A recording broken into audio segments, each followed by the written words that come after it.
Hey guys, welcome into another live Facebook stream, the Fat Guy Podcast. I'm the Fat Guy. My name is Brett Mason. An update on my weight loss journey so far. I continue a ketogenic diet, which I started in January, and my total weight loss so far is 112 pounds. And I document my weight loss, my struggles, my successes, what I learned, and my journey along the way. So hopefully I can help somebody else who's on the same journey. These glasses are horrible, by the way. It's those progressives, and they lined them up long, so when something is this close to me, I can't see it. I have to look up through what should be the reading part. It's really annoying. God. Anyways, so a couple of things of note. This is being streamed on my Fat Guy Podcast page. I think that's where I'm going to do all my streams from now on. I just annoy people on my personal page who don't care about weight loss.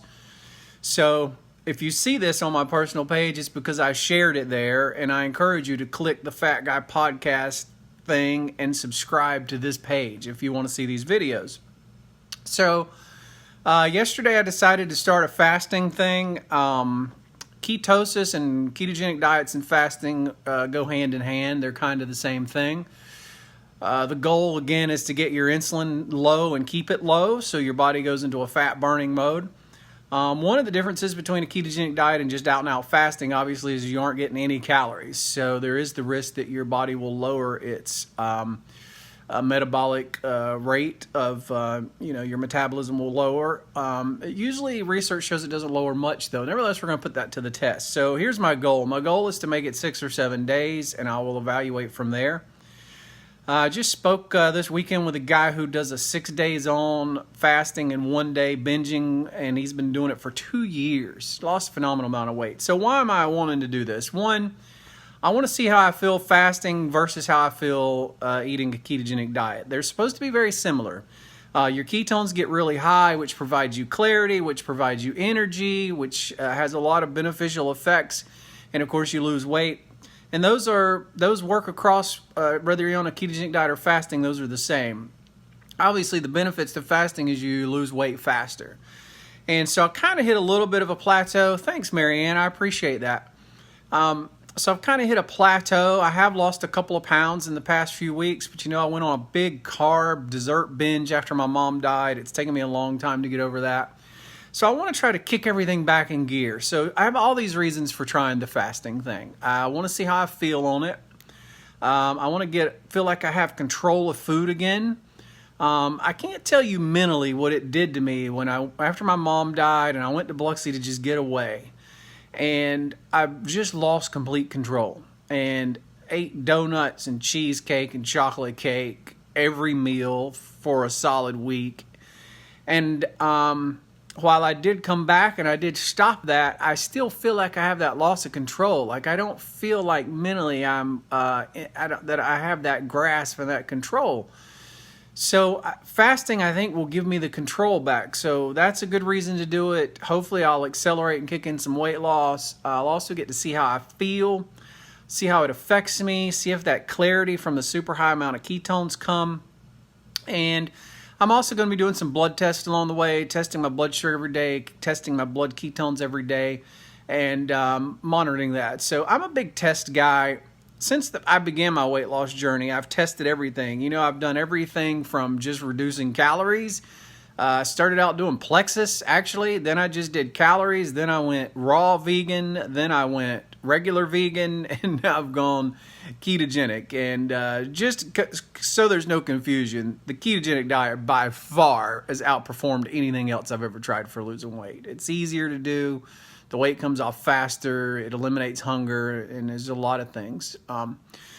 So that's where I'm at right now. The only thing I'll add is I've tried to get back to walking. So over the past week, I've walked every day or every other day, which is something I had stopped doing for a long time. People ask me all the time about exercise. I've done virtually no exercise and lost 112 pounds. Exercise is for fitness. What you eat is for weight loss. And anybody that tells you otherwise really doesn't know what they're talking about. Now, is it possible to enhance weight loss with exercise? It's possible, but usually for people who are grossly overweight, have more than 10 or 15 pounds to lose, the problems it brings far outweigh the benefits. So sure, exercise, but exercise within what weight you are. Don't let some trainer get you out there jogging if you're 100 pounds overweight or doing craziness, because you're going to injure yourself. That happened to me, set me back. I had lost 60 pounds. I gained all 60 of it back. All 60 of it I gained back because of an injury.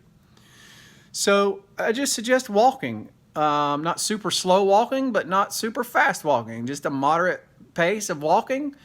And, that'll get you some aerobic stuff in. And it'll also help kind of keep, especially your lower body and your core, toned a little bit. And you maybe could work some other things in, but just don't crazy. Just don't think that the exercising is the answer to losing weight, because it's not. And as a matter of fact, it's usually the antithesis. It usually causes people to go back and gain weight. So I guess that's all I got to add today. The last thing I'd want to say is I get a lot of people asking me questions about weight loss and what to eat and stuff, and I try to answer them all. But then I'll have people that ask me questions that I don't know the answer to. Like, they'll ask me about some other diet or something. So I just want to be clear that I have done a vegan diet, but I don't give advice on that because I'm not doing it anymore. And I have done straight calorie restriction, but I don't give advice on that because I don't do it anymore. I do a ketogenic diet, which is a low carb diet, 20 carbs or less, and high fats, 60 to 70% of calories from fat and higher. So if you have questions about that, I'm happy to answer them. But if you ask me questions about some other kind of diet that I don't do, it puts me in a weird spot because, one, I haven't done it personally and I haven't researched it a ton. And so I don't feel like I'm giving the best advice. And two, you're kind of asking me to do research for something you're interested in. And I know that kind of sounds rude, but I hope it doesn't sound rude to say that I don't want to research my diet and then go have to research your diet for you too.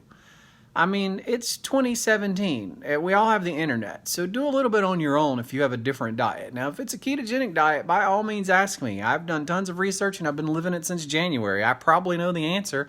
And if I don't know the answer, I'm going to want to go find the answer. So I'm highly motivated for two reasons to help you. One, to help. Two, because I feel I can help. And three, because it'll help me. And so, that's how this works. It's a symbiotic relationship. So, lastly, you can do it. You can make the decision right now to start tomorrow. Time change is a good time. The time changed, I'm going to change my life. I'm going to change what I eat. I'm going to change my outlook.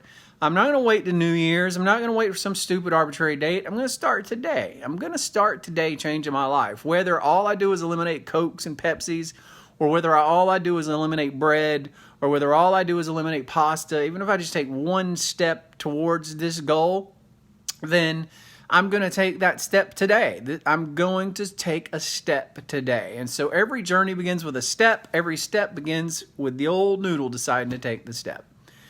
Marianne, I get really confused on carbs versus net carbs, still learning, but I like when you told me to keep 20 carbs or less. Well, here's the thing, Marianne. You should never move to net carbs until you're fully fat adapted.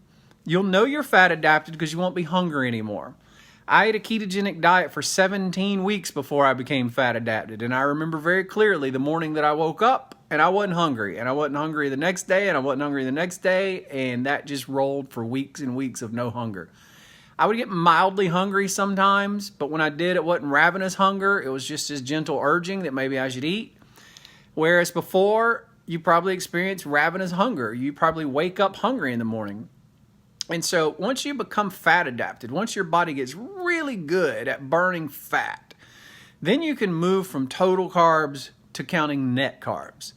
Because while net carbs is still okay, it still causes, until your body gets fully fat adapted, it can cause your body to want to go back to carbs too easily. And so, net carbs is you're subtracting the fiber. Why? Because fiber is a sugar that is very slow. Your body absorbs it very slow, so you don't get as much of an insulin spike. But it still does cause an insulin response, this carbs from fiber. Whereas if you just keep it low, 20 carbs or less, you're not having to deal with any carbs from fiber, okay? So I'll give you an example. Like, I do the net carbs now, but I've been doing this forever. So theoretically, you could have 40 total carbs in a day, but only 20 net carbs, okay? Because half of the carbs you ate were from fiber. Well, you're getting a glycemic response from those 20 fiber carbs. So you want to be fully fat adapted. So I tell everybody 6 weeks is a minimum. Go 6 weeks before you move from total carbs to net carbs. It could be longer, but at least do a minimum of 6 weeks. Keep a hard, strict 20 straight up carbs a day or less. Look, if you have days where you go over by 1, okay. Maybe every now and then you go over and it's 22, fine. But you should also have days where it's only 18, okay? It should be something that you're consistently hitting 20. And after 6 weeks of it, move to net carbs, okay? See how it does. All right, guys, I've went longer than I intended to because I wanted to help Marianne out, and I hope that did help you. Thanks for watching. Everybody have a great week, and try not to pig out too much at the Peanut Festival. I kind of want to go out there, but I can't now because I picked this week to fast. I picked the worst weeks to do things. Anyways, have a great night. Have a great week. You don't have anything to be sorry about, Marianne. There's no reason for you to be sorry. I'm happy to answer your question, and I'm happy to help you in any way I can. And I hope that did help. All right, have a great night.